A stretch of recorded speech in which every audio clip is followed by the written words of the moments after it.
a manera de recordatorio para nuestra clase de Historia del Pueblo Hebreo.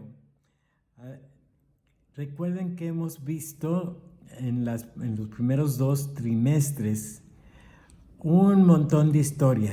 En el primer trimestre vimos en su mayor parte todo lo que recordamos de lo que la Biblia nos menciona acerca desde la creación precisamente hasta más o menos el año 400, y luego vimos lo que sucedió después de que Malaquías acaba de escribir su último libro, y hay ahí como 450 años más o menos de silencio. Y que vimos en la clase qué es lo que pasa durante ese tiempo de silencio. La primera parte, se acordarán, vimos acerca de la creación y de las civilizaciones primitivas, los sumerios, todo lo que sucedió en el Medio Oriente, donde se le llamaba Mesopotamia.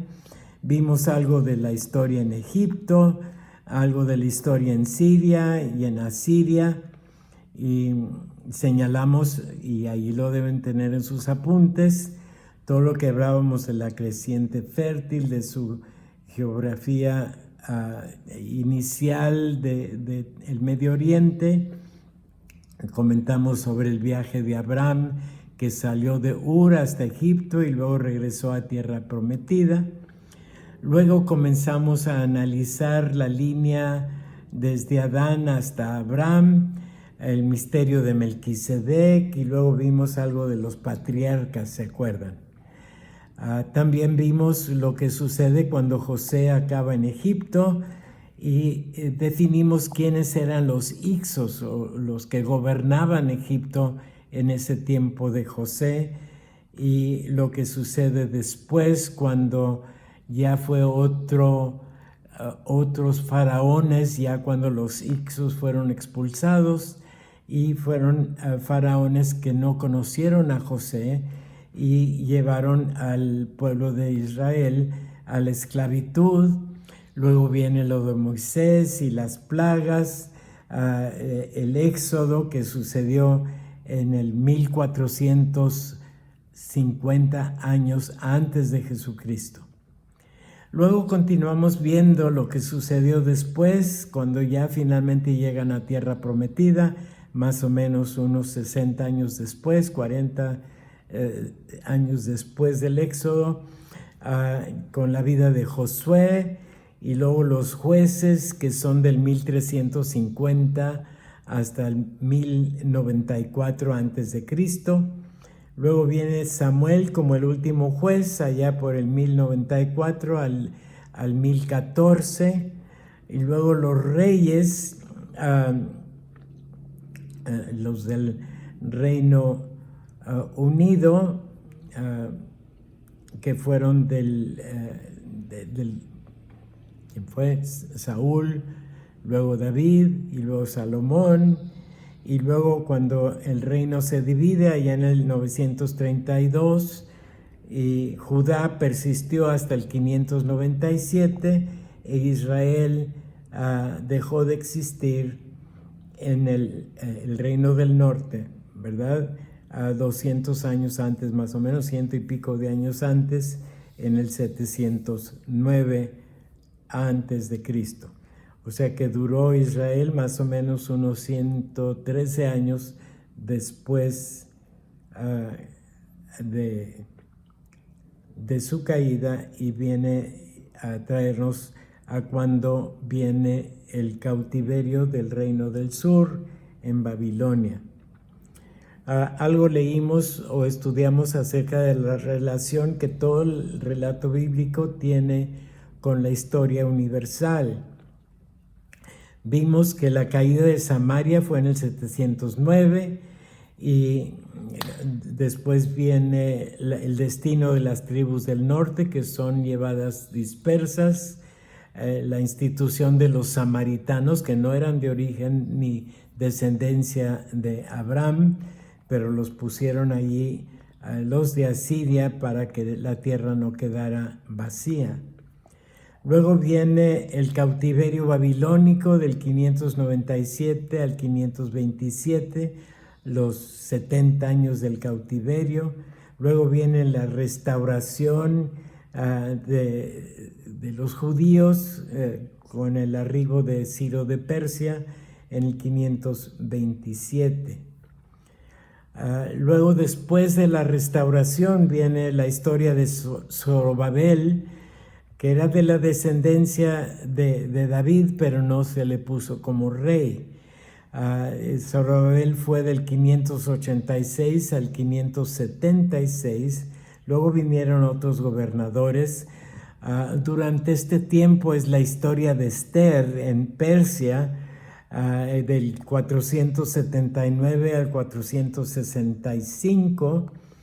Y después de Esther es cuando viene la historia de Nehemías y Esdras y el resto del desenlace de la historia en el Antiguo Testamento, seguido por los 400 años de silencio. Nehemías y Esdras fueron del 444 al 420, es cuando Malaquías escribe su libro más o menos.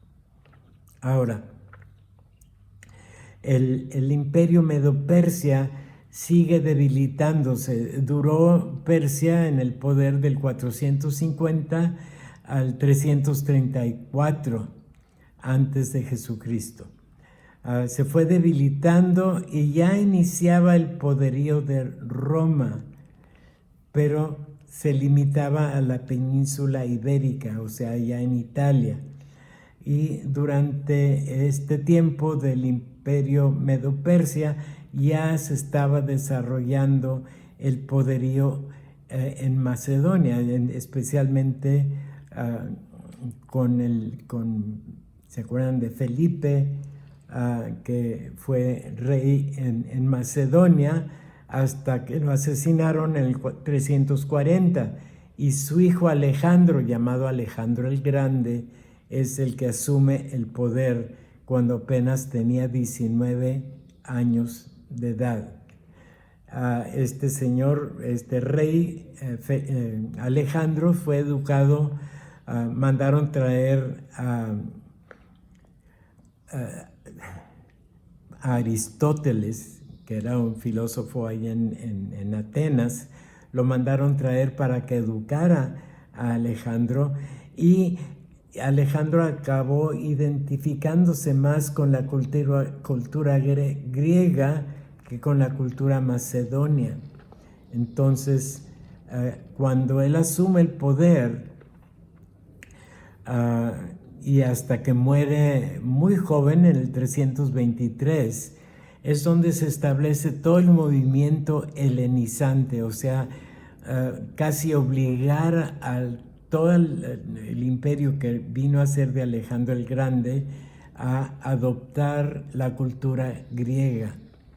Y allí en ese tiempo es donde se establece la escuela rabínica en Alejandría, que era una de las ciudades fundadas por Alejandro el Grande en Egipto. De paso, recordarán que él puso como otras 6 ciudades que se llamaban Alejandría, pero la única que ha resistido hasta nuestro tiempo es Alejandría en Egipto. Como él muere muy joven, sus cuatro generales asumieron el cargo de la autoridad sobre las diferentes partes del imperio, y así Ptolomeo, Seleuco, Antígono y Lisímaco se repartieron el imperio, y Ptolomeo quedó en lo que era la parte más grande, la parte que viene siendo de Siria, y con su capital ahí en Damasco, y después, bueno, eso viene siendo lo de Seleuco. De Ptolomeo, los Ptolomeos se quedaron gobernando Egipto, y precisamente en la escuela rabínica de Alejandría y en Egipto es donde desarrollan la versión de la Septuaginta, que es la Biblia del Antiguo Testamento traducida al griego. Recordarán que esta gente que no era muy ortodoxa, la escuela rabínica de Alejandría era medio liberalona e incluyó muchos de los escritos que hoy conocemos como libros apócrifos en la Septuaginta. Eso fue los Ptolomeos. Los Seleucidas tomaron el control de la parte de Siria con gran parte hacia el oriente, que fueron perdiendo poco a poco. Llegó el tiempo de Antíoco Epífanes, ya casi al final del imperio seleucida, y es cuando viene este Antíoco Epífanes, y él tenía la pasión o el deseo de establecer la cultura helénica, o sea, griega, en todo lo que él estaba gobernando.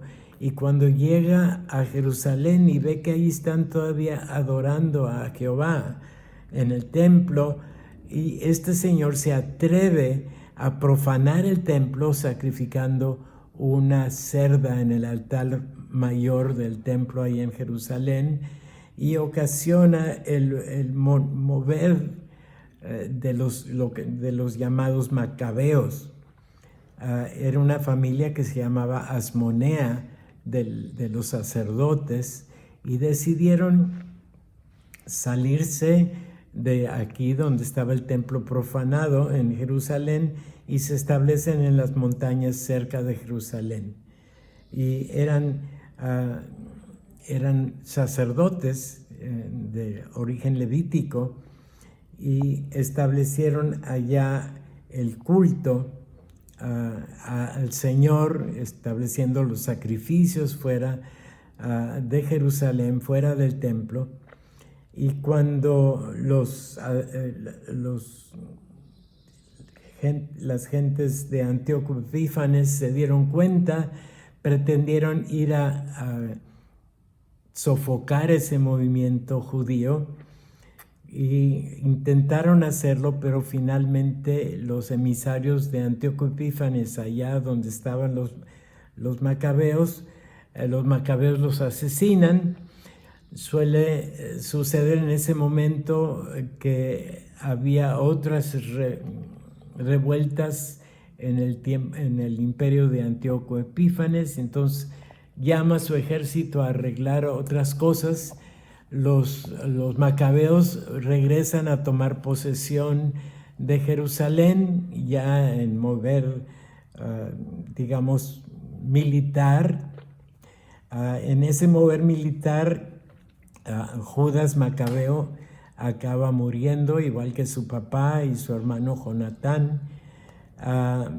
Y después de él sube Simón, y después de Simón Hircano, después Aristóbulo, después Alejandro, después la esposa de Alejandro, Salomé, toma el control durante un tiempo. Luego sigue el tiempo de Hircano. Ya para Hircano estamos hablando ya del año 67 antes de Jesucristo. Ya Roma estaba sofocando todo el imperio griego, ya había tomado control de Egipto, ya había comenzado a ocupar todo lo que era Grecia y lo que hoy es Turquía. Y finalmente el último rey, porque fueron reyes y sacerdotes los asmoneos, los macabeos, y el último, Antígono, toma el poder junto con su esposa Mariamne y su hermana Mariamne. Y Mariamne viene a ser entonces esposa de uno de los otros que estaban ahí también peleándose el poder, que eran los herodianos, ¿sí? Los herodianos no eran de linaje judío, los herodianos eran más bien de un linaje de Esaú, ¿ok? Allá trazándonos muy antiguamente en la historia, y es durante este tiempo que comienza a desarrollarse a Roma.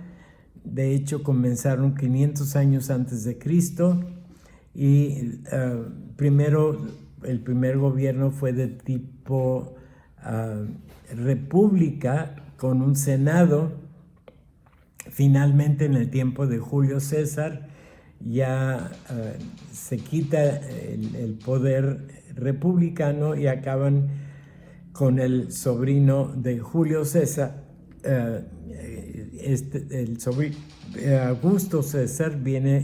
Augusto Octavio viene a ser el primer emperador, ya, Augusto Octavio César. Y ya después siguen otros emperadores como Tiberio, Nerón, Vespasiano, Adriano, etc. Y lo vimos en más detalle. Y es durante este tiempo que es durante el periodo de gobierno romano, que vienen a establecerse los herodianos como gobernando como reyes, pero súbditos al emperador en Roma, ¿sí? La primera guerra entre judíos y romanos fue en el año 65 al 73, y es durante este tiempo que los romanos entran a Judea, destruyen Jerusalén, destruyen el templo que había sido el templo que restauraron los que regresaron después del cautiverio.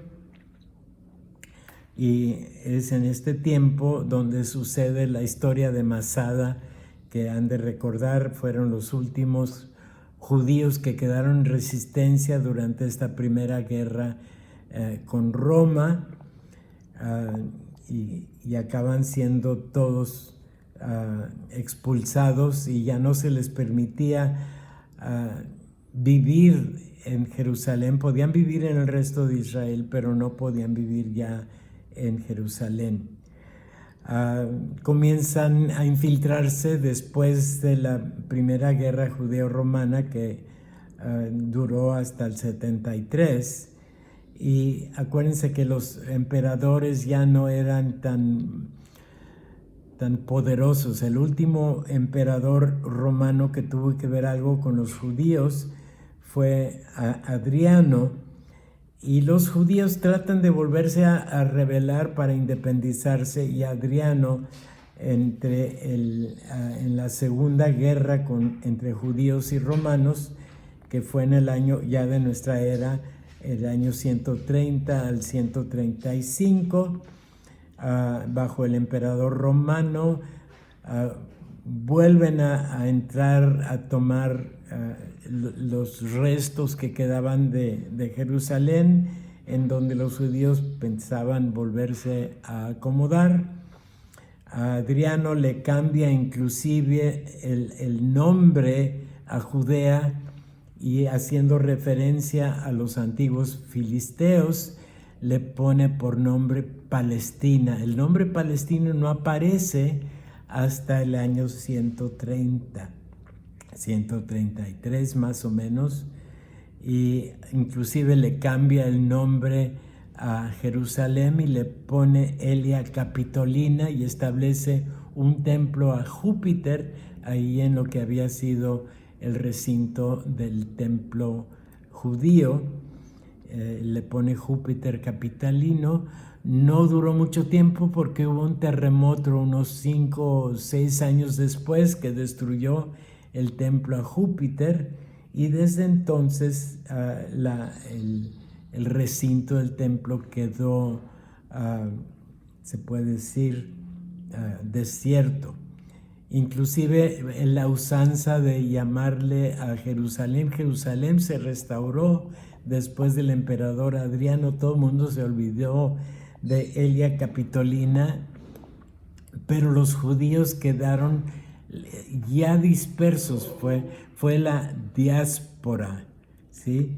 Y vamos a dejar el repaso de lo que ya hemos visto, para ver lo que sucedió después del 135 en lo que concierne historia del pueblo hebreo, en la segunda parte del repaso, o sea, todo lo que sucedió después de Adriano, más o menos hasta fines de el año cuando ya la religión cristiana viene a ser la religión oficial del Imperio Romano. Eso lo vamos a ver en la segunda parte del recordatorio de todo lo que ya hemos visto en los primeros 2 trimestres. Así es que repasen sus libros, repasen sus apuntes. Si no han cumplido con las tareas de los primeros 2 trimestres, si quieren recibir crédito por ellas, como instituto, manden sus tareas. El correo electrónico, acuérdense que es 1965tijua, ¿sí? 1965tijua@gmail.com. Cualquier duda pueden comunicarse con Ramón o Mercedes y ellos los pondrán al tanto de todo lo que va a estar sucediendo de aquí en este trimestre y lo que va a suceder ya cuando reiniciemos clases, espero ya en forma personal en septiembre. Mientras tanto, comuníquense con Mercedes o Ramón y cualquier duda me pueden escribir a mi correo electrónico, una vez más, 1965tijua, sin el na, gmail.com. Estudien y repasen todo lo que ya hemos visto en los trimestres anteriores. Que el Señor les bendiga.